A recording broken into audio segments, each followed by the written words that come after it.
Praise lord. దేవునికి మహిమ కలుగాక. ఉదయకాల సమయంలో మీరందరూ బాగున్నారా?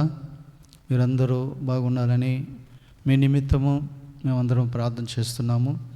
మీరు కూడా మా నిమిత్తం ప్రార్థన చేస్తున్నారని మేము నమ్ముతున్నాము. కాబట్టి ఈరోజు మేమందరం కలిసి వాక్య భాగాన్ని కొంత ధ్యానం చేసుకుందాము.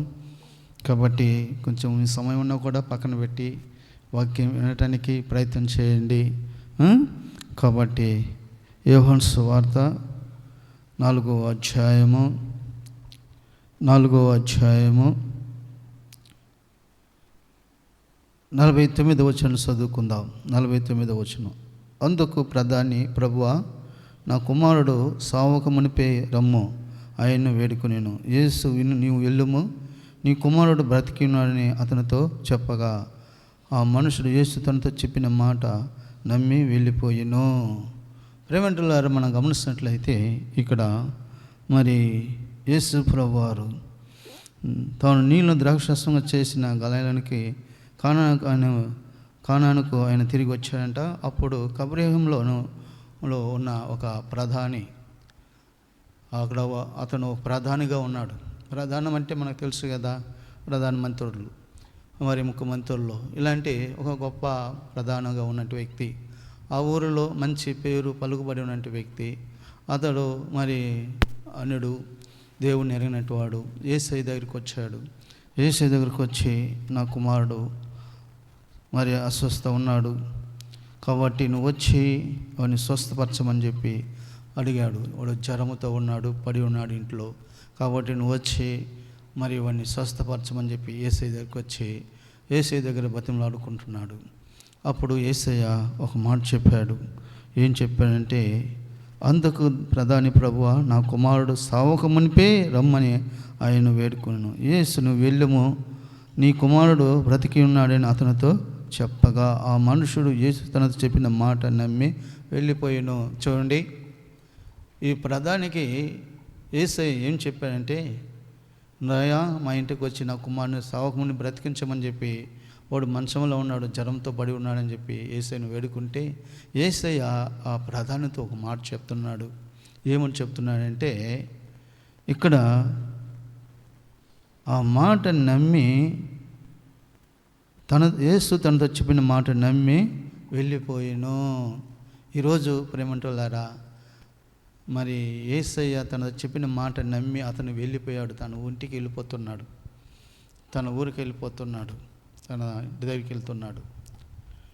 ఒకసారి మనం ఆలోచించినట్లయితే, మనం చూస్తేనే నమ్ముతాము, ఇంటేనే నమ్ముతాము. ఇలాంటివి చాలాసార్లు అందరి జీవితాలలో ఉంటాయి. ఎందుకంటారా, నేను చూస్తేనే తోమ అన్నాడు, యేసు ప్రభువారు పునరుద్ధానుడై లేచాడు అని చెప్పి శిష్యులు చెప్తే, 11 మంది శిష్యులు చెప్తే యేసు ప్రభువు లేచాడని నమ్మల. ఆయన మీరు చెప్పిన మాట నేను నమ్మను, ఆయన గాయములలో నేను వేలు పెట్టి చూస్తే నేను నమ్ముతాను, ఆయన పక్కలో నా వేలు పెట్టి చూస్తే నమ్ముతాను అని చెప్పి ఆ యొక్క తోమ అన్నాడు. పునరుద్ధానుడైన యేసు అని చెప్తే నమ్మల. బ్రతికేడు, మాకు కనిపించాడు, మా మధ్యలో ఉన్నాడు ఇంతసేపు, నువ్వు లేవు ఆయన అని చెప్తే తోమ నమ్మల. నమ్మనంటే వారు చాలామంది ఈ లోకంలో మనం చూస్తున్నాం. యేసయ్య మాటలు, యేసయ్య అద్భుతాలు నమ్మనంటే వారు మనం చాలామంది చూస్తున్నాం. ఇక్కడ మనం చూసినట్లయితే ఆ ప్రధాని యేసయ్య దగ్గరికి వచ్చి, నా కుమారుడు జ్వరంతో పడి ఉన్నాడు, సావు సిద్ధంగా ఉన్నాడు, నువ్వు వచ్చి బాగు చేయంటే, అప్పుడు యేసయ్య, నన్ను వెళ్ళుము, నీ కుమారుడు బతికే ఉన్నాడని తానుతో చెప్పిన మాట నమ్మి అతడు వెళ్ళిపోతున్నప్పుడు మరి తన ఇంటి నుండి కొంతమంది వచ్చారంట. చూడండి, 51వ వచనం. అతడు ఇంకొనో వెళుచుండగా అతని దాసులు అతని ఎదురుగా వచ్చి అతని కుమారుడు బ్రతికి ఉన్నాడని తెలియజెప్పిరి. అతని దాసులు కొంతమంది ఇంటి నుంచి వస్తున్నారు, వచ్చి ఎదురుపడినారు మధ్యలో, నీ కుమారుడు బ్రతికి ఉన్నాడు, నీ కుమారుడికి జ్వరం పోయింది, బాగున్నాడు అని చెప్పేసి ఆ మనుషులు చెప్పినప్పుడు తన తండ్రి, ఆ కుమారుడు తండ్రి ఎంతగానో సంతోషపడి ఉన్నాడు, ఆనందపడి ఉన్నాడు. బాగైనాడు అన్నప్పుడు ఆయనకి ఒక మాట అడుగుతున్నాడు. ఏమని అడుగుతున్నాడంటే, అతను చెప్పి అడిగినారు. అప్పుడు వాడు ఏ గంట వాడు బాగుపడిన సాగినని వారిని అడిగినప్పుడు వారు నిన్న 1 గంటకు జ్వరం అవన్నీ విడిసింది అతనితో చెప్పిరి. నీ కుమారుడు బ్రతికే ఉన్నాడని యేసు తనతో చెప్పిన గంట అదే అని తన తండ్రి తెలుసుకొని కనుక అతడు అతని ఇంటి వారందరూ నమ్మారు. చూడండి, యేసును నమ్మారు. ఒక మాట మనం గుర్తు చేసుకోవాలా, ఏంటంటే నమ్ముట నీ వల్ల అయితే నమ్మువానికే సమస్తం సాధ్యమే. నీకు అసాధ్యం కావచ్చు, ఎందుకంటే నీకు సాధ్యం కాని ఎన్నో ఉన్నాయి. యేసయ్యకు అసాధ్యమని కూడా సాధ్యపరిచే దేవుడు ఆయనకు అసాధ్యమని ఏదైనా ఉన్నదా అని చెప్పేసి దేవుని వాక్యం మనం చూడవచ్చు. అవును, యెహోవాకు అసాధ్యమైనది ఏదైనా ఉన్నదా? ఏదీ లేదు. ఆయనకు సమస్తం సాధ్యమే.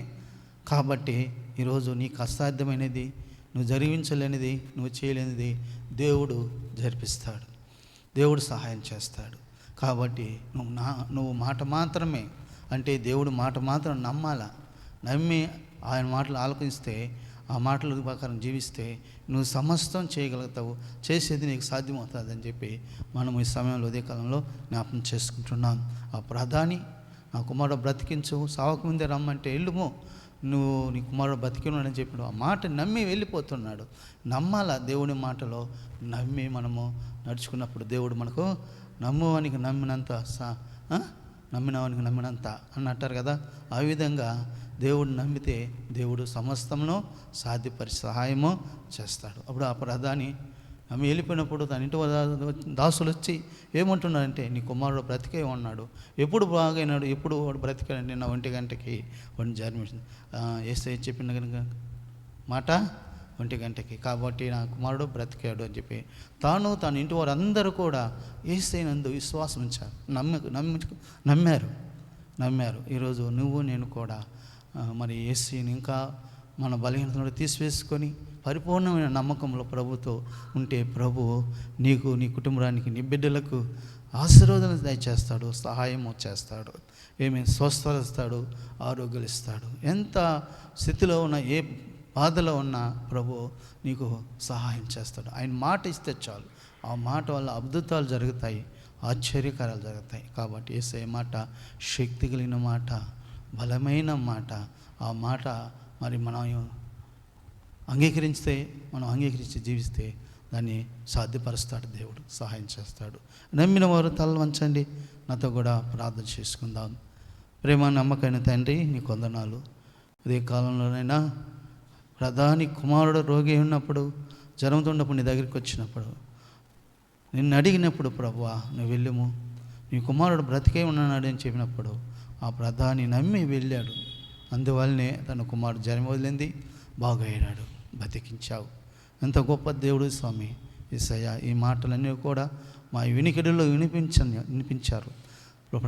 ప్రతి మాటను క్రియ చేసి ప్రతి ఒక్కరిని స్పందించి దర్శించి నైనా రక్షించమని, సహాయం చేయమని యేసయ్య నామమున ప్రార్థిస్తున్నాను తండ్రి. ఆమేన్.